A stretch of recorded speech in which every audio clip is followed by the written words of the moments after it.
Mayan world, to extend the most cordial welcome to this conference in the next 45-50 minutes. We're going to try to enter this time capsule and travel back to the past and try to understand this magnificent civilization known as the Mayas.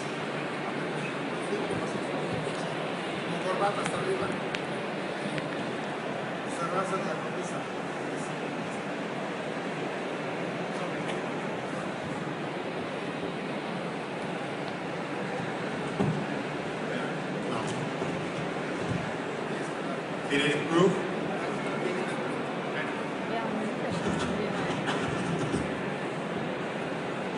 Okay. We've heard lots about the Mayas, especially now that the year 2012 is just around the corner. People talk about the end of the world, about the planet split in pieces, and all of God knows well stories. Especially when it comes to Hollywood, we all have maybe seen this movie called Apocalypto, which I call Eucalyptus. It was made by Mel Gibson, in which he portrays our ancient barbarians that would eat the intestines of animals and would play games with heads of dead people. Well, let me tell you, I got a surprise for you. First thing I'll ask you, for this next 45-50 minutes, let's be daring and let's go against everything that's been said about the Maya. 180 degrees against what we know and we've heard about these fantastic civilizations. 65 million years ago, our solar system received that unexpected visitor. In those days, there was no one who could forecast such a catastrophic event. We all know that that asteroid, that visitor, ended with life as it was known at that time. There is a paradox in this, that in the very epicenter of that event, this mysterious civilization emerged from the east, only to disappear the same way, leaving their magnificent cities behind, along with a prophecy that forecasts us of a similar event to occur again in the future. That's the beautiful city of Uxmal, which is one of the most magnificent vestiges we have from the Mayan civilization. Today we know that everybody's looking in the wrong direction. Everybody's looking for asteroids, everybody's looking for aliens, maybe dragons and monsters that are supposed to emerge from the cenotes and eat us alive. The Mayas, as guardians of time, they left us engraved on stone, on their cities, a legacy. That legacy, it is the secret to be able to pass this threshold, which is the most important event for humankind in the new era, and that is the year 2012. To be accurate, it will be the day 21st, 22nd of December 2012. They left on those stones engraved that legacy in which they will teach us how to pass from this painful way of living that humankind has created today into a painless way of living. Why painless? Because first thing we need to understand about the Mayas is that the word Maya actually means painless. Ma means no, and Ya means pain. They would call themselves different ways. The Maya Quiche, the Tzotziles, Quetzales, Spearhead people, and many other ones. But all of them together, all these nations together, decided to create a civilization that would spin around an axis called Maya, which means painless. We will understand today why they call it painless and how that works and how that legacy is meant to pass on to us 2, 3, 4, 5,000 years ahead of time, so that we can understand and be us, the generation in pain that passes this threshold in a gracious way instead of a painful one.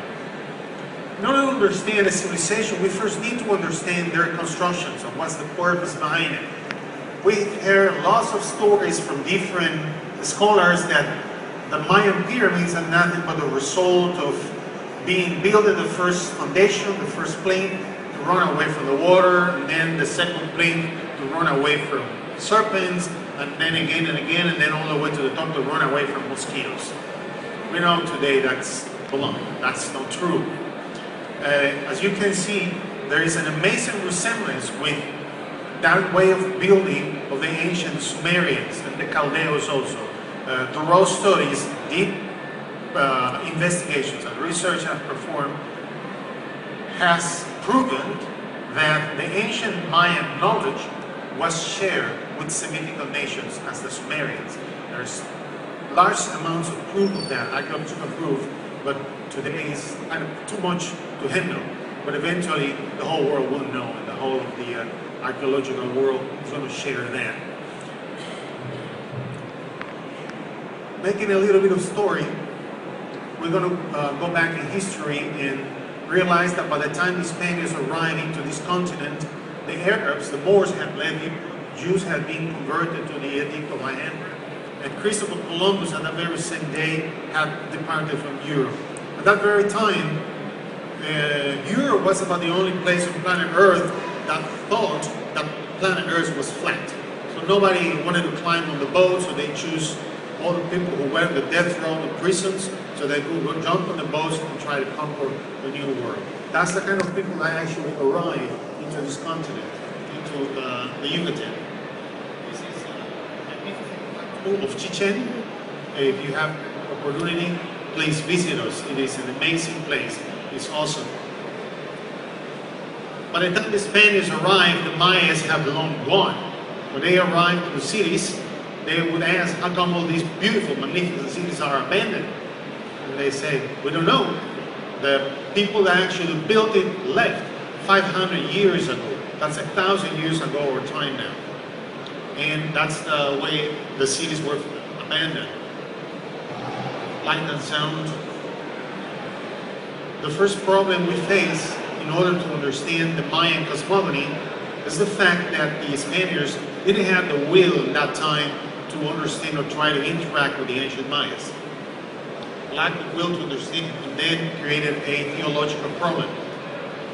Of course, by the time the Spaniards arrived, they had the Bible in one hand and they had a sword in the other one. You either convert or you'll be beheaded. So there was barely no opportunity to truly understand the magnificence of this civilization. We can picture the Spaniards trying to understand or disregarding these fantastic manuscripts that they left in codexes. This is a codex that today is kept in Dresden, in Germany, in a museum. And it's one of the 4 ones that are actually still surviving. It's actually 3 of them, but 4 of them are part of the same one. One in Paris, one in Spain, the other one in Dresden. These codices have and keep the secret of life itself. We have done gross scientific studies through them, and in NASA we've worked with several universities in Canada and the United States, and if you only knew what's hidden in there, it would just blow your mind away. Unfortunately, our time today is a little bit short, but we can run afterwards into questions and answers for those who wish to go deeper into the...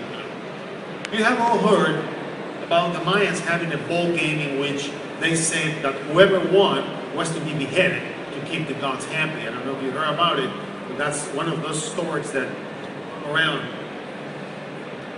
This is the ball cord, and this is the engraving we will find on the ball cord. That ball cord will show us this man leaning on his right, his hand reflected on his right knee, and he is submitting or subduing a beast on the right side, on the bottom. Then we have a skull over here that it is understood as the spirit of that gentleman that has been beheaded, and that is the losing team that is holding the head of that one, the team that won. This is totally wrong. This is based on fear. This is based on fanatism, ignorance from ancient so-called archaeologists that only portray and pass their own fears, trying to understand this sacred engraving here that actually provides us the secret to pass this threshold. How does that work? What you're actually looking at is a beautiful process of initiation. This is an adept pass through a process of initiation that involves defeating 7 eagles. And those are the 7, what we know in Judeo-Christian tradition as the 7 capital sins, which are not property of the Torah or our current Bible. Choose your sin, anyone. And same way as the 10 commandments, the 7 capital sins are not own. It's based on nature, human